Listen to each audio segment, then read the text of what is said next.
बच्चों का मन पढ़ाई में क्यों नहीं लगता है? बच्चे माँ बाप की बात क्यों नहीं मानते हैं? वो और उनको जो है कोई बात कहा जाता है तो अनुशासनहीनता क्यों दिखाते हैं? इस बारे में दोस्तों हम आपको बताते हैं कि ऐसा क्यों होता है। जिन बच्चों के जन्म पत्री में बृहस्पति गड़बड़ होता है या बृहस्पति सही जगह पर नहीं बैठता है तो उनके अंदर नैतिकता की कमी हो जाती है और दुष्टता करने पर उतारू हो जाते हैं। दूसरा, अगर पांचवें भाव में मंगल बैठा है तो वो विद्या में पिछाड़ता है और पढ़ने में मन नहीं लगता है उसका, तो उस मंगल का भी उपाय करना होगा। और कोई पाप ग्रह की दशा चल रही हो तब उस समय तो उसका भी उपाय करना होगा, तब बच्चे पढ़ेंगे।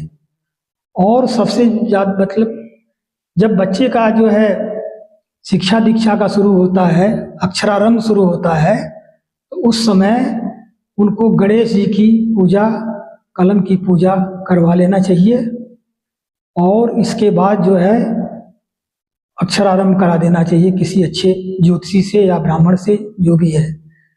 और उनको सरस्वती का मंत्र, गणेश जी का मंत्र, सरस्वती जी का तो सीधा सीधा मंत्र है, ओम ऐं सरस्वती नमः, ओम गंग गणपतये नमः।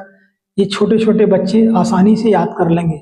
वैसे तो इसके में बहुत बृहद इतिहास है, गणेश अथर्वशीर्ष है, सरस्वती सिद्ध सरस्वती स्तोत्र है, लेकिन उतना नहीं कर पाएंगे। इसलिए बच्चों को ये माँ बाप की जिम्मेदारी आती है कि वो उनको अपनी देख रेख में बच्चों को पढ़ने के लिए प्रेरित करें। सरस्वती जी का एक थोड़ा लंबा मंत्र है, ओम ह्रीम ऐं धीम क्लीम सौम श्रीम सरस्वत्यै नमः। ये सिद्ध सरस्वती मंत्र का सार रूप है। और गणेश जी का भी है, ओम गंग गणपतये नमः। ये गणेश अथर्वशीर्ष का मूल है। तो इन दोनों से गणेश जी भी विद्या के देने वाले हैं और सरस्वती तो बुद्धि की देने वाले हैं ही। इसके अलावा नील सरस्वती स्तोत्र भी है, लेकिन वो बच्चों के लिए अभी नहीं है, बड़े होने के लिए, बड़े बच्चों के लिए है। नील सरस्वती स्तोत्र को तारा देवी भी कहते हैं, वज्रेश्वरी देवी भी कहते हैं। पूरा बौद्ध धर्म वज्रेश्वरी देवी को ही मानता है, यद्यपि वो हमारी 10 महाविद्याओं में से दूसरी विद्या तारा देवी ही हैं। पूरा बर्मा, चीन, जापान, थाईलैंड, लंका, जहाँ जहाँ भी बुद्धिस्ट देश हैं वहाँ पर उनकी इष्ट जो है वज्रेश्वरी है।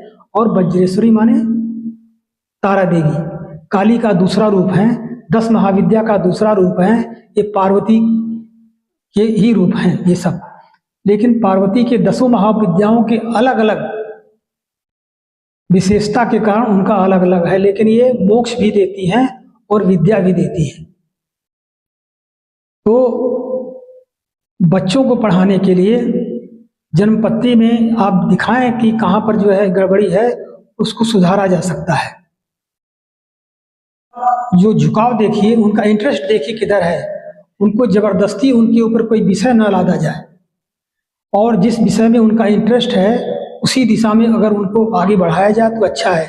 अगर वो खेल में बढ़ते हैं तो उनको खेलने दिया जाए, विज्ञान में है या और प्रशासनिक क्षेत्रों में जाना चाहते हैं तो जिस क्षेत्र में जाना चाहते हैं उनको जाने दिया जाए, उन पर दबाव न दिया जाए। दबाव देने से बच्चों में कुंठा उत्पन्न हो जाती है।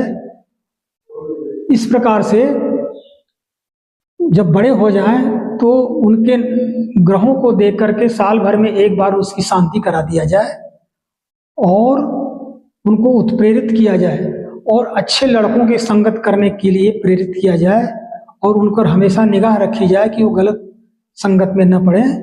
इस प्रकार बच्चों को सुधारा भी जा सकता है। और लोगों को देख करके कि फला लड़का फला जगह जा रहा है तो हमारा लड़का क्यों नहीं जा रहा है, इन सब चीज़ों से बचने का प्रयास करें। और सरस्वती और गणेश जी के मंत्रों को उनको कंठस्थ कराएं, इससे उनका धीरे धीरे वाक विकार जो है वो दूर होता है।